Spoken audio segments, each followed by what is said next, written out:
مارچ کا مہینہ شروع ہو چکا تھا۔ اب سردی تو کم ہو گئی تھی، تقریباً نہ ہونے کے برابر تھی، لیکن کبھی ٹھنڈی ہوائیں چلتیں تو سورج غروب ہونے جا رہا تھا۔ اسی لیے نیم سورج کی کرنیں اس کے سنہری رنگت کو مزید چمکا رہی تھی۔ وہ کھلی سی بیلکنی کی ریلنگ پر ہاتھ جمائے ارد گرد کا جائزہ لے رہی تھی۔ اسے لان کا وہ حصہ نظر آ رہا تھا جہاں پول تھا اور رنگ برنگے پودے اگے ہوئے تھے۔ ٹھنڈی ہوا کا جھونکا اس کے چہرے کو چھو کر جا چکا تھا۔ اس پر ایک ہلکی سی مسکان اس کی انابی لبوں پر رقص کر رہی تھی۔ اس نے گہرا سانس خارج کر کے ڈارک براؤن آنکھوں سے کھلے آسمان کا جائزہ لیا، لیکن وہ گھر میں ہونے والی گہما گہمی اور تیاریوں کو دیکھ کر حیران رہ گئی تھی۔ آج ایسا کون سا خاص دن ہے جس کے بارے میں اسے پتہ نہیں تھا؟ ساری کزنز بھاگم دوڑ کر رہی تھی۔ وہ جب بیلکنی سے نیچے آئی تو اس نے کچن میں جاتی ہوئی ردا سے پوچھا کہ گھر میں اتنی صفائی ستھرائی کیوں ہو رہی ہے؟ ردا نے جو اسے خبر دی اسے سن کر اس کا دل ایک دم بجھ گیا تھا۔ چہرے پر سردی سی چھا گئی تھی کیونکہ وہ اس شخص سے شدید نفرت کرتی تھی۔ اسی لیے وہ اپنا سا منہ لے کر جلدی سے تیاری کر کے اسپتال جانے لگی، کیونکہ وہ اس گھٹن زدہ ماحول سے، جہاں اس کو اپنا دل ڈوبتا ہوا محسوس ہو رہا تھا، یہاں سے جان چھڑوانا چاہتی تھی۔ سارا دن اسپتال میں بھی اس کا بے چینی سے گزرا تھا۔ وہ گھر جا کر اس شخص کا سامنا بھی نہیں کرنا چاہتی تھی، لیکن مجبوری تھی۔ اس کا اس گھر کے علاوہ کوئی اور ٹھکانہ بھی نہیں تھا۔ اسی لیے ابھی وہ جب ہسپتال سے واپس آئی ہی تھی کہ ردا نے آ کر اسے دادی کا پیغام دیا۔ شہوار، دادی جان بلا رہی ہیں، آ کر ان کی بات سن لو۔ پیغام پہنچانے والی کا لہجہ حسب معمول بیزار تھا۔ خیر، اسے کون سا ان کے رویوں سے فرق پڑتا تھا؟ ردا سمیت ان کے دیگر تمام کزنز کا رویہ شہوار کے ساتھ ایسا ہی تھا، کیونکہ سب کا رویہ اس گھر کے ولی عہد عزت مآب شہریار مصطفیٰ کے ساتھ دادی کی ضد پر اس کے ہونے والے نکاح کے بعد بدل گیا تھا۔ ہوتا بھی کیوں نہ، اس کی تمام لائق فائق کزنز اور اس کی مائیں اپنی بیٹیوں کے لیے امید جو لگائے بیٹھی تھی کہ ان دادی پوتی نے رنگ میں بھنگ ڈال دیا۔ آپ نے بلایا دادی جان؟ اس نے ان کے پلنگ کے کنارے بیٹھتے ہوئے پوچھا۔ تنہائی اپنے دونوں سپوتوں کی غفلت کی ستائی ہوئی دادی اسے دیکھتے ہی کھل اٹھی تھی۔ شہوار کے والدین اس کے بچپن میں ہی ٹریفک حادثے کا شکار ہو کر زندگی کی بازی ہار گئے تھے۔ وہ اپنے ماں باپ کی اکلوتی اولاد تھی۔ اس کے تو کوئی بہن بھائی بھی نہیں تھے جس سے وہ اپنا دکھ بیان کر سکتی۔ اس کے چچا لوگوں نے اس کے ماں باپ کی طرح اسے پیار تو نہیں کیا تھا، لیکن دادی کی ضد کی وجہ سے اس کے ڈاکٹر بننے کی خواہش ضرور پوری کر دی تھی، لیکن اس کے ڈاکٹر کی خواہش اس کے دل کی خواہش کو لے ڈوبی تھی۔ اب اس نے ایک ایسے شخص کے ساتھ زندگی گزارنی تھی جس کو وہ بالکل بھی پسند نہیں کرتی تھی۔ اس کے بعد دادی نے اسے اپنی شفقت بھری آغوش میں لے لیا اور تب سے اب تک ہر ممکن اس کی حفاظت کی تھی۔ او ہاں بچے، شہریار اس مہینے کی 10 تاریخ کو واپس آ رہا ہے۔ میں سوچ رہی ہوں کہ تمہاری پھپھو کو رخصتی کے لیے ہاں کہہ دوں۔ پچھلے سال سے اصرار کر رہی ہیں وہ۔ اب تو تیری ڈاکٹری بھی مکمل ہو گئی ہے۔ دادی جان خوشی سے آگے کی پلاننگ کرنے لگی ہوئی تھی، جبکہ اس کا حلق تک کڑوا ہو گیا تھا۔ اس فضول انسان کا ذکر سن کر اسے شدید ناپسند تھا وہ شخص، جبکہ اس کی کزنز اور خاندان کی تمام لڑکیاں پروانوں کی طرح اس کے گرد منڈلاتی اس کی انا کو تسکین پہنچانے کا فریضہ سر انجام دیتی تھی، جس کا دماغ پہلے ہی 7ویں آسمان پر تھا۔ اسے وہ دن یاد آنے لگا تھا جس دن وہ اپنی یونیورسٹی سے واپس آئی تھی تو گھر کو برقی کمکموں سے سجایا جا رہا تھا۔ وہ گھر میں داخل ہوتے ہی حیرانگی سے پورے گھر کو دیکھنے لگی کہ گھر میں ایسا کون سا فنکشن ہے۔ جب وہ گھر میں داخل ہوئی تو دادی نے بہت پیار سے اس کے ماتھے کو چوما اور کہا کہ آج تمہارا نکاح شہریار کے ساتھ ہے۔ یہ خبر سن کر گویا اسے لگا کہ اس کے پاؤں تلے سے زمین ہی نکل گئی۔ اس نے زندگی میں کبھی بھی ایسا نہیں سوچا تھا۔ ایک ناپسندیدہ انسان کے ساتھ اسے اپنی زندگی گزارنا پڑے گی۔ اس کا یہ نکاح کرنے کا بالکل بھی دل نہیں تھا، پر دادی کی ضد پر وہ انکار نہیں کر سکی تھی۔ اسے لگا کہ پھپھو اس رشتے کے لیے نہیں مانیں گی۔ ان کا جھکاؤ واضح طور پر ردا کی جانب تھا، مگر اس کی تمام تر امیدوں کے برخلاف دادی کے اصرار اور قسمت کے وار کے آگے کسی کی نہ چل سکی۔ مگر وہ اپنے سے 4 سال چھوٹے اس شخص کو قبول نہ کر سکی تھی۔ کچھ لوگوں کی باتوں نے اس میں اہم کردار ادا کیا تھا۔ بچے، کن خیالوں میں کھو گئی ہو؟ دادی جان کے پکارنے پر اس کے خیالات کی ڈور ٹوٹی تھی۔ اس نے چپ کر کے تھوڑی دیر ان کا پر امید سا چہرہ دیکھا اور گہری سانس بھری۔ جیسے آپ کو اچھا لگے دادی جان، مجھے کوئی اعتراض نہیں ہے۔ دادی جان کا چہرہ کھل اٹھا، جبکہ وہ انہیں کھانا کھانے کا بہانہ کر کے ان کے کمرے سے نکل آئی۔ قدموں میں خود بخود ہی تھکن اتر آئی تھی۔ نکاح تو ہو ہی چکا تھا، اب انکار کا کیا فائدہ؟ آخر کب تک میں دادی کو ٹال سکتی ہوں؟ ایک نہ ایک دن تو یہ ہونا ہی تھا۔ اپنے کمرے کا دروازہ بند کرتے ہوئے اس نے ڈوبتے دل کو ادھوری سی تسلی دینے کی کوشش کی تھی، جو کہ اس فیصلے کے برخلاف شدید احتجاج کر رہا تھا۔ سنا ہے دادی تمہاری رخصتی کرنے والی ہیں؟ شہریار کے آنے پر وہ صبح اسپتال جانے کے لیے نکلنے والی تھی کہ اس کے بڑے ماموں کی لاڈلی بیٹی ردا نے اپنے مخصوص چلے ہوئے لہجے میں طنز کرتے اسے روک لیا۔ بڑے ماموں کی ردا سمیت 4 بچے تھے۔ ردا سب سے بڑی، اس کے بعد آرزو اور تیسرے نمبر پر علیزے تھی، جبکہ سب سے چھوٹا ان کا ایک بیٹا تھا۔ چھوٹے ماموں کی تو ایک ہی بیٹی تھی، کومل، جو کہ ان کی اکلوتی اولاد ہونے کا شرف رکھتی تھی۔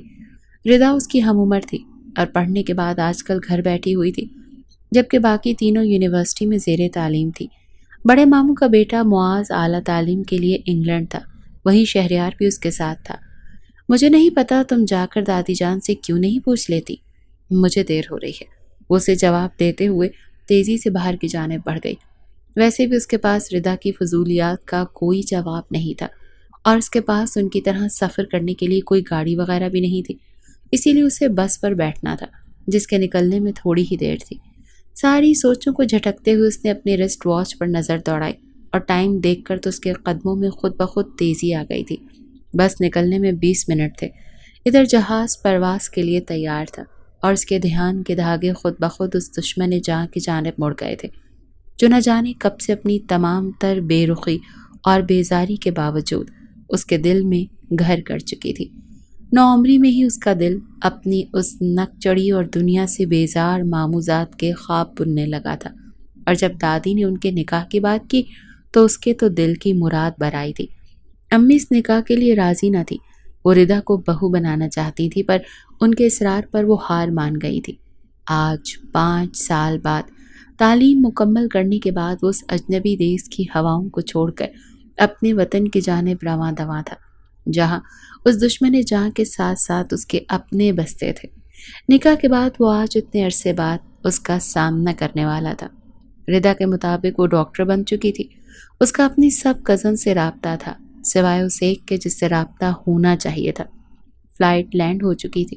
اس نے ایئرپورٹ سے باہر نکلتے ہوئے نظر دوڑائی تو امی ابو سمیت بڑے ماموں اور چھوٹے ماموں کی 4 بیٹیاں موجود تھیں۔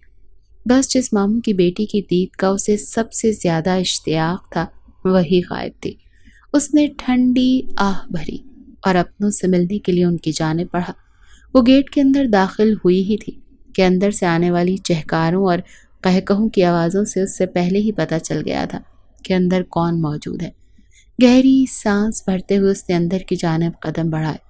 سب سے پہلی نظر ہی اس شخص کے چہرے پر پڑی تھی، جو کہ دادی جان اور پپو کے ساتھ صوفے پر بیٹھا تھا۔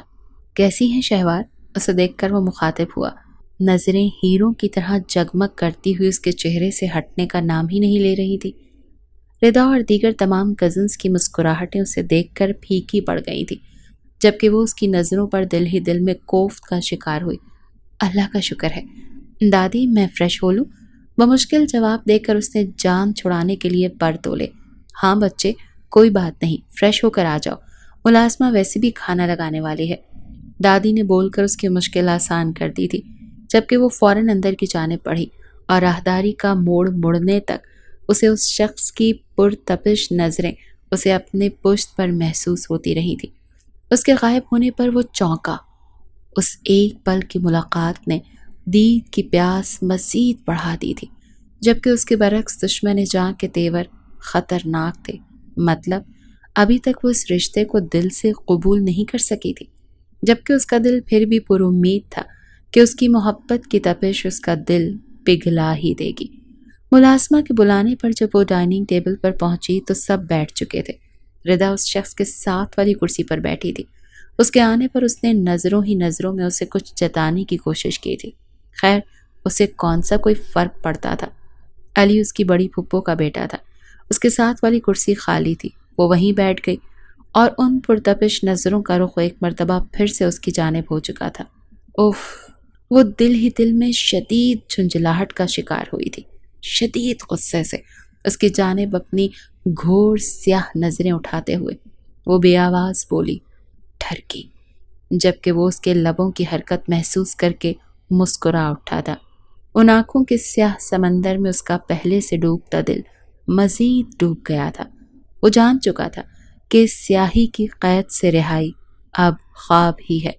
شہوار بچے، آج گھر ہی رک جاؤ، تمہاری پھپھو آج رخصتی کی تاریخ لینے آ رہی ہیں۔ وہ ناشتہ کر کے فارغ ہوئی ہی تھی کہ دادی نے اسے اپنے کمرے میں بلا کر بتایا، جی اچھا، قسمت کا لکھا کون ٹال سکتا ہے، آج نہیں تو کل یہ تو ہونا ہی تھا۔ حالات کے دھارے پر خود کو چھوڑتے ہوئے اس نے اپنی زندگی کا تماشا دیکھنے کا فیصلہ کر لیا۔ ہائے رے مجبوری! شاید جن کے ماں باپ نہیں ہوتے ان کو ایسے ہی دوسروں کے فیصلے قبول کرنے پڑتے ہیں۔ وہ سب لاؤنج میں موجود تھے۔ آج پھپھو رخصتی کی تاریخ لینے آئی تھی۔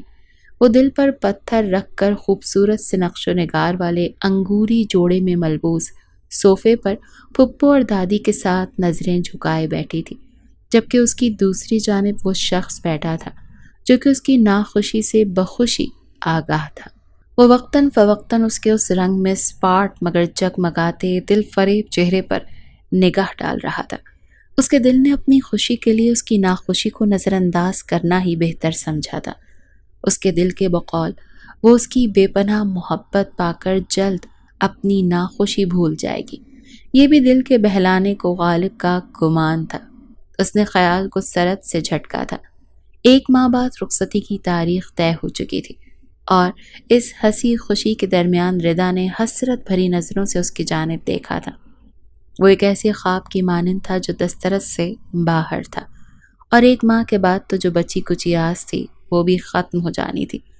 اس نے ٹھنڈی آہ بھرتے ہوئے شہریار کے مسکراتے چہرے سے نظریں ہٹا لی تھی اور دوسری لڑکیوں کی جانب بڑھتے ہوئے اپنے دل کو بھول جانے کی کوشش کی تھی۔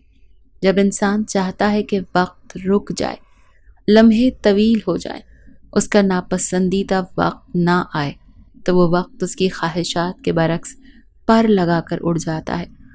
آج رخصتی کا دن تھا اور وہ اپنی بے چینی چھپائے روایتی سفید شیروانی میں ملبوس اسٹیج پر بیٹھا شہوار کے آنے کا انتظار کر رہا تھا۔ دیگر تمام کزنز ہنسی مذاق میں مشغول تھی۔ ردا بھی اپنے ڈوبتے دل کو سنبھالتے وہاں موجود تھی۔ جو آپ کے دل کی اولین خواہش ہو، اسے کسی اور کا ہوتے دیکھنا دل کہاں گوارا کرتا ہے۔ دادی اور پھپھو اس کے سامنے والے صوفے پر موجود تھی۔ تبھی شہوار کے آنے کا اعلان ہوا۔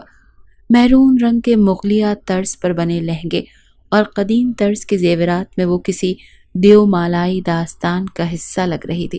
وہ اس کے خیرہ کرتے حسن کو دیکھ کر بے اختیار اسے سہارا دینے کو آگے بڑھا تھا، جبکہ ارد گرد موجود کزنز کے شور مچانے پر وہ کچھ جھیپ سا گیا تھا۔ وہ اس کے ہاتھ کا سہارا لے کر اسٹیج پر چڑھی، حالانکہ دل چاہ رہا تھا کہ اس کا ہاتھ زور سے جھٹک دے۔ فضول انسان!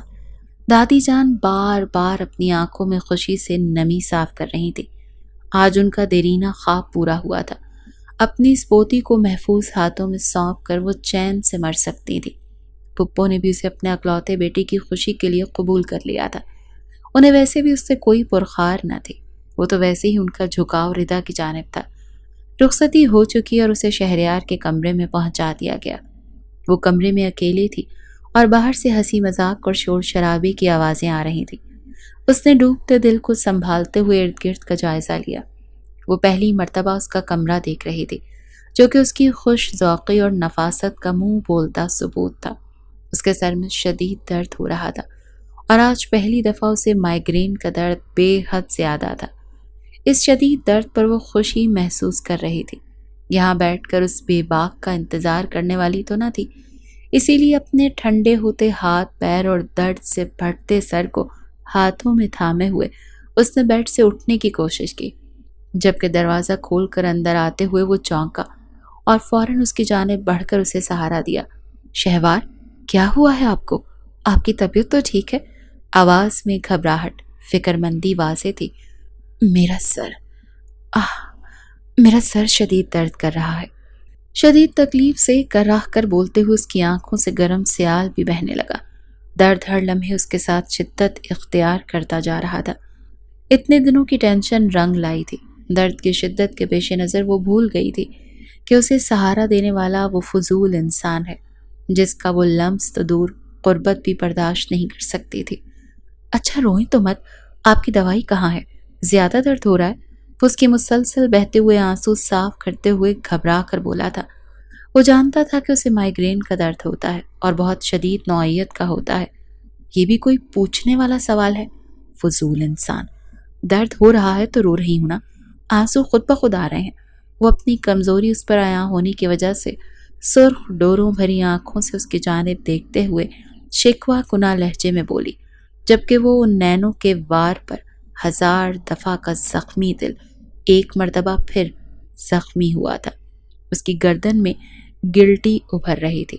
بمشکل اس کی جانب سے نظریں ہٹاتے ہوئے اس نے دل و دماغ کو اس کی خراب حالت کا احساس دلاتے ہوئے بے لگام خواہشات اور جذبات کو قابو کرنے کی کوشش کی اور خود کو سرزنش کرتے ہوئے حرکت میں آیا اور اس کو بیڈ پر لٹاتے ہوئے اس کے پرس میں سے مخصوص دوا نکالی اور پانی کے ساتھ اس کی جانب بڑھائی۔ اٹھے، یہ گولی لیں۔ وہ گولی اس کی جانب بڑھاتے ہوئے بولا اور اس کی گولی منہ میں رکھنے کے بعد اسے سہارا دیتے ہوئے پانی کا گلاس اس کے منہ سے لگایا۔ گولی نگلتے ہی وہ کراہتے ہوئے بیڈ پر لیٹ گئی۔ اتنی سی دیر میں ہی اس کی تمام توانائی نچڑ چکی تھی۔ اسے ہانپتا دیکھ وہ شدید پریشان ہو چکا تھا۔ بس نہیں چل رہا تھا کہ کسی طرح اس کی تکلیف وہ خود پر لے لے۔ اللہ، میرا سر! اس کے کراہنے پر وہ چونکا اور اس کے سرہانے بیٹھ کر اس کا سر اپنی گود میں رکھا اور ہلکا ہلکا دبانے لگا۔ سر پر مضبوط مردانہ انگلیوں کا نرم سا لمس محسوس کر کے وہ چونکی، پر احتجاج کی ہمت خود میں نہ پا کر اس نے خاموشی سے آنکھیں موند لی۔ ویسے بھی اس کے ہاتھوں کی نرم گرم لمس سے اسے سکون مل رہا تھا۔ ولیمے کے بعد سے ہی ان دونوں کے لیے خاندان بھر سے دعوتوں کا سلسلہ شروع ہو گیا، اس لیے انہیں روز کہیں نہ کہیں جانا پڑتا۔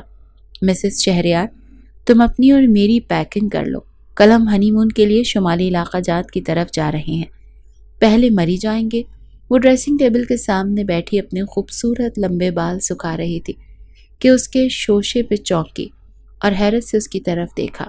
وہ سنجیدہ چہرے سے خوب روب بھری آواز پر شوہرانہ روب جمانے کی ناکام کوشش کر رہا تھا، مگر شرارت سے جگر جگر کرتی آنکھیں اس کا پول کھول رہی تھی جو کہ اس کے بالوں میں الجھی تھی۔ دانت پیستی ہوئی وہ اٹھی اور اس پر لپکی، اور وہ جو اس انتظار میں تھا فوراً اسے اپنے مضبوط بازوؤں کے حصار میں قید کیا اور ہنستے ہوئے سینے پر پڑنے والی اس کے نازک مکوں کی تشدد کو سہنے لگا۔ تمہیں کیا ہوتا ہے ہاں؟ میں پورے 4 سال بڑی ہوں تم سے۔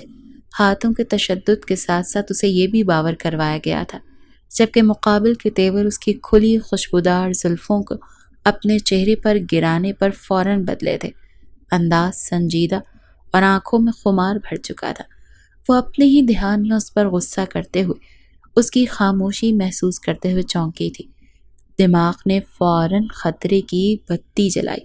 دل ہی دل میں گھبراتے ہوئے اس نے اپنی نظریں اس کی نظروں سے ملائیں تو اس کے چہرے کے تاثرات دیکھ کر اس نے فوراً اس کا حصار توڑنے کی کوشش کی، جو کہ وہ بخوبی ناکام بنا چکا تھا۔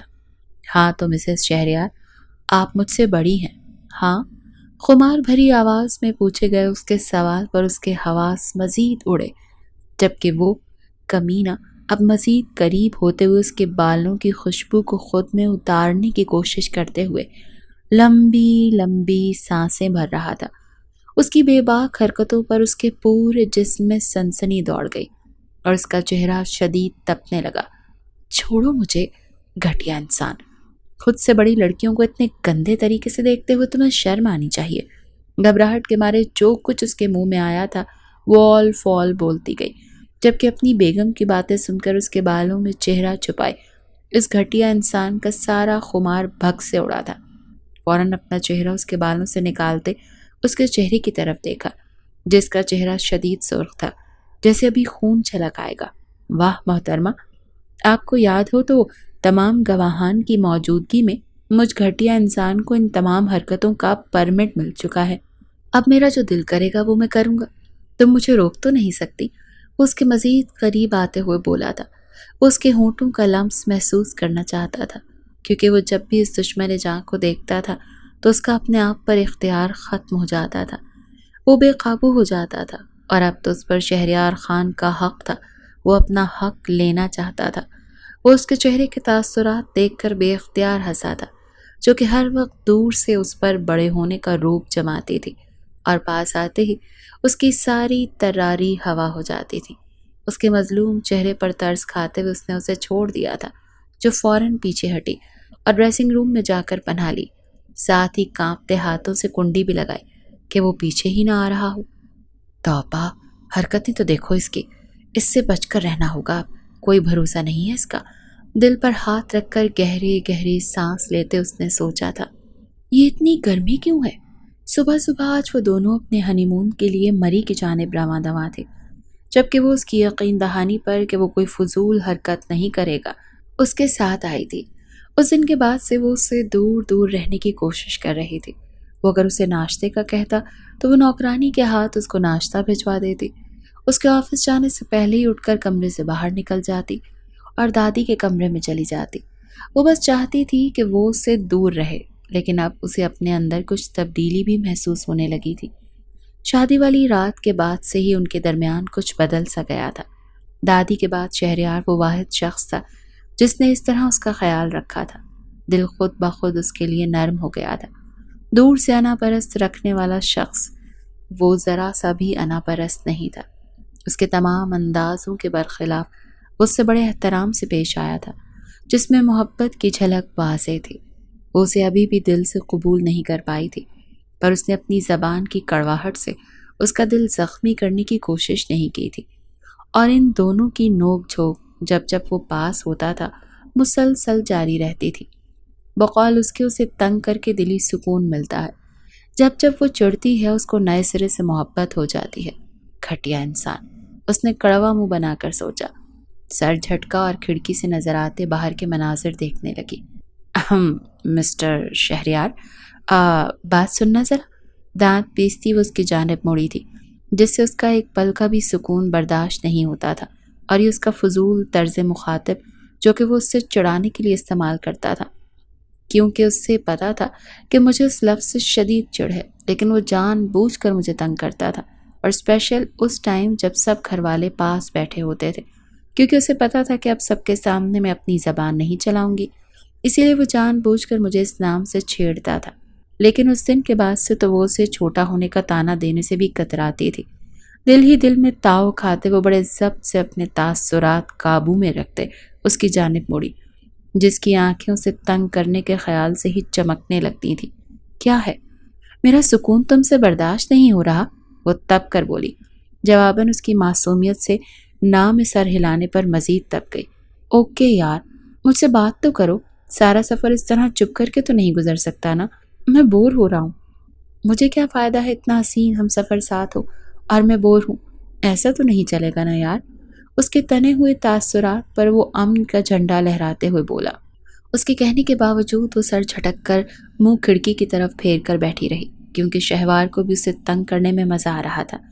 وہ اپنی تمام چیزوں کا بدلہ اس ٹائم سے لینا چاہتی تھی، کیونکہ وہ جانتی تھی کہ بس میں وہ میرے ساتھ کوئی بھی آوارہ حرکت تو نہیں کر سکتا، اسی لیے وہ اس سے جتنا بھی تنگ کرنا چاہتی تھی وہ کر سکتی تھی۔ لیکن شہریار اس کا یہ رویہ دیکھ کر گہری سانس بھر کر رہ گیا۔ اس کے سارے رومانس کا ستیہ ناس ہو کر رہ گیا تھا۔ وہ تو بڑے خواب سجا کر آیا تھا، مری کے حسین موسم میں وہ اپنی تمام تر محبت اس پر لٹائے گا، مگر یہ دشمن جاں تو بڑے ہی کھڑوس ہے یار۔ وہ سوچتا رہ گیا۔ وہ مری پہنچ گئے تھے، شام کے سائے گہرے ہو چکے تھے۔ ہوٹل کے کمرے میں پہنچتے ہی وہ دونوں تھک چکے تھے۔ رات کا کھانا کھانے کے بعد وہ کچھ بھی سوچے سمجھے بغیر نرم سے بستر پر گر گئے، جبکہ شہوار نے بھی اپنی تمام سوچوں کا تالا لگایا اور پرسکون نیند سونے کی تیاری کرنے لگا۔ کہیں نہ کہیں دل میں یہ اطمینان بھی تھا کہ وہ اس کی بے خبری میں اس کی مرضی کے بغیر اس کے قریب نہیں آئے گا۔ اس کی تمام تر سوچوں کے برعکس تھا اور دل دھیرے دھیرے اسے قبول کر رہا تھا، جبکہ شہریار اسے اپنے ساتھ ایک بستر پر اطمینان سے بغیر کسی خدشے یا گھبراہٹ کے بیڈ شیئر کرنے پر ہولے سے مسکرایا۔ اس کا مطلب تھا کہ وہ اس پر اعتماد کرنا شروع ہو گئی ہے۔ یہ پتھر اب تھوڑا تھوڑا موم ہو رہا ہے، دل پگھلنا شروع ہو گیا تھا۔ اس جذبے کو لے کر ہی شہریار کے چہرے پر ایک الگ سی رونق آ گئی تھی۔ اس کے دل میں ڈھیروں اطمینان اتر آیا تھا۔ اس کے سونے کا یقین کرنے کے بعد اس نے دھیرے سے اس کی جانب کروٹ بدلی اور مسکراتے ہوئے اس کی خوبصورت نقوش دیکھنے لگا۔ اس کے جاگتے میں تو یہ جرت کرنے پر اس نے کاٹ کھانے کو دوڑنا تھا۔ اس کی گہری نیند کا یقین کرتے دل کے تقاضوں پر بے قرار ہو کر اس نے اس کی طرف جھکتے ہوئے اس کے ماتھے کو ہولے سے چوما اور اس کے بے خبر چہرے کو محبت بھری نظروں سے دیکھتے ہوئے آنکھیں موند لی۔ ان کا ہنی مون شروع ہو چکا تھا اور شہریار اسے دن بھر اپنے ساتھ گھماتا رہتا تھا۔ رات کو تھک ہار کر وہ بستر پر گرتی تھی۔ اس کے برعکس وہ گھومنے پھرنے کا شوقین تھا اور اسے بھی سارا دن ساتھ لے کر ہر جگہ گھومتا رہتا تھا۔ آج بھی وہ مری کی خاک چھاننے کے بعد آئے تھے۔ وہ بیڈ پر لیٹی آرام کر رہی تھی کہ اس کے بلانے پر چونکی اور اس کی سمت دیکھا جو بیلکنی میں موجود چھوٹے سے خوبصورت صوفے پر بیٹھا اسے آوازیں دے رہا تھا۔ بمشکل اپنی درد کرتی ٹانگوں اور پیروں کو سنبھال کر وہ صوفے تک پہنچی اور تھک کر وہاں گرنے کے سے انداز میں بیٹھ گئی۔ کیا ہوا شہریار؟ اس نے اس کی تھکن زدہ چہرے کو دیکھ نرمی سے پوچھا، جبکہ وہ اس کی مکمل توجہ پا کر مزید روحانسی سی ہو گئی۔ شاید اسے دادی کی یاد آ رہی تھی، تبھی اس نے خود کو بہلانے کی کوشش کی۔ پاؤں میں درد ہو رہا ہے، وہ رہ نہ سکی اور شکوہ کنہ لہجے میں اسے بتایا، جبکہ وہ اس کے شکوہ کرتی نگاہوں پر ہولے سے مسکرایا۔ قصور تو واقعی میرا ہے، تو تلافی بھی مجھے ہی کرنی پڑے گی۔ کہتے ہوئے اس نے دھیرے سے اس کے پیر اپنی گود میں منتقل کیے اور نرم ہاتھوں سے دبانے لگا۔ وہ چونکی، اعتراض کرنے ہی لگی تھی کہ اس کے سخت ہاتھوں کی نرمی سے ملتے سکون پر اس کی آواز حلق میں ہی دم توڑ گئی اور تمام فکروں کو پس پش ڈالتے اس نے سکون سے آنکھیں موند لی۔ کچھ دیر بعد وہ کچھ عجیب سے احساس پر چونکی اور آنکھیں کھولی تو وہ اس کے کاندھے پر سر رکھے اپنا تقریباً سارا وزن اس پر ڈالے مزے سے سوئی ہوئی تھی۔ آنکھیں کھول کر اس نے پیچھے ہونے کی کوشش کی پر شہریار نے اسے روک لیا اور نرمی سے اس کا سر اپنے کاندھے پر منتقل کر لیا، چونکہ شہریار کچھ دیر اور سکون محسوس کرنا چاہتا تھا جو اس کا سر اپنے کاندھے پر رکھ کر وہ محسوس کر رہا تھا۔ رات کے پرفسون ماحول کا اثر تھا یا جانے کیا کہ اس کا دل مزید کچھ نرم پڑا۔ اس نے دوبارہ سے بغیر کسی جھجک کے اس کے کاندھے پر سر رکھ چکی تھی۔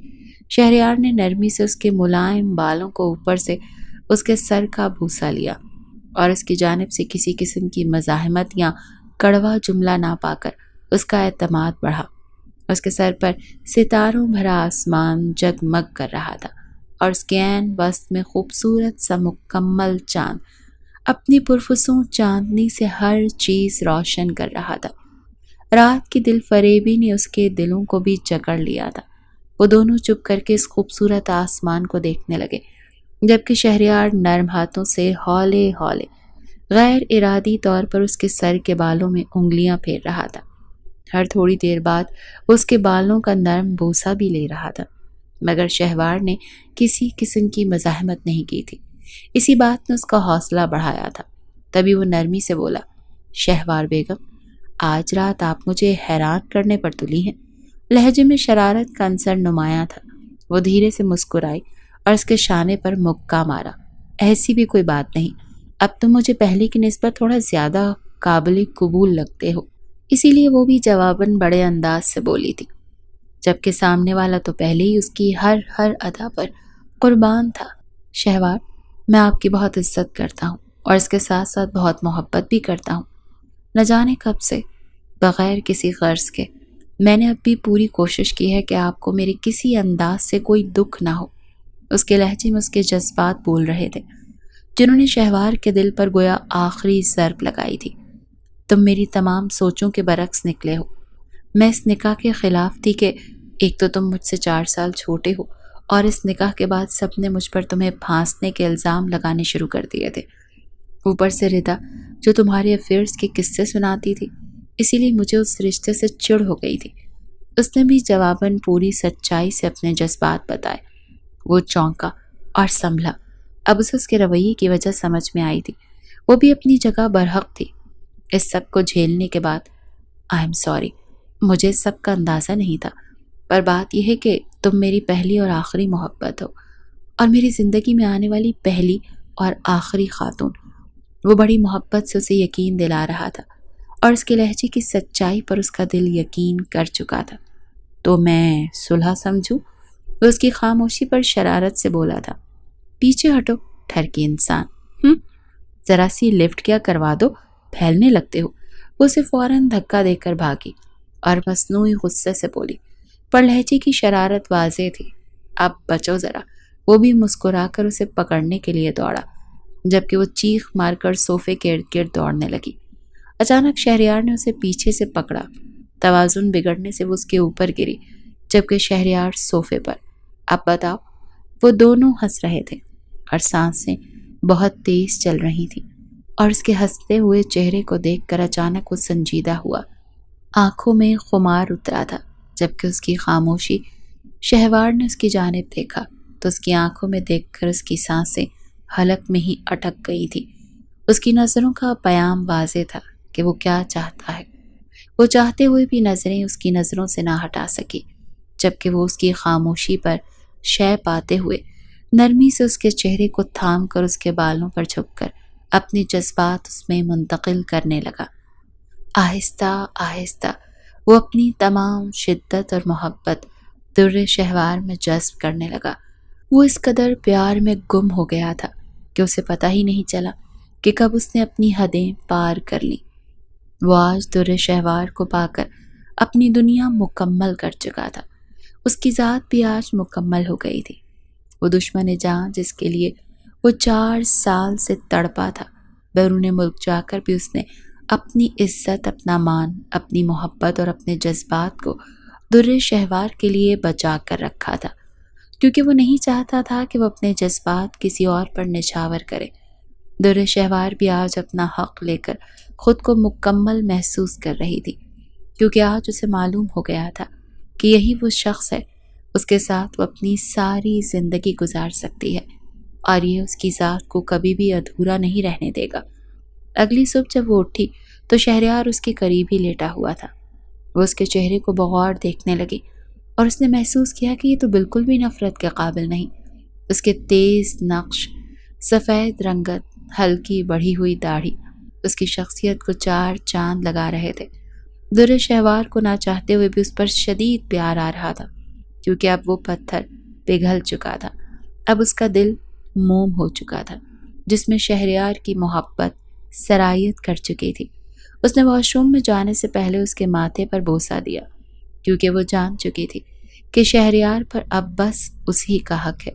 یہ حرکت کرنے کے بعد وہ تو واش روم میں چلی گئی تو شہریار نے آنکھیں کھولی تو مسکرا کر رہ گیا، کیونکہ وہ اب جان چکا تھا کہ اس کی آزمائش کا وقت ختم ہو گیا ہے، اور دشمن جاں اس کی روح میں بس چکی تھی۔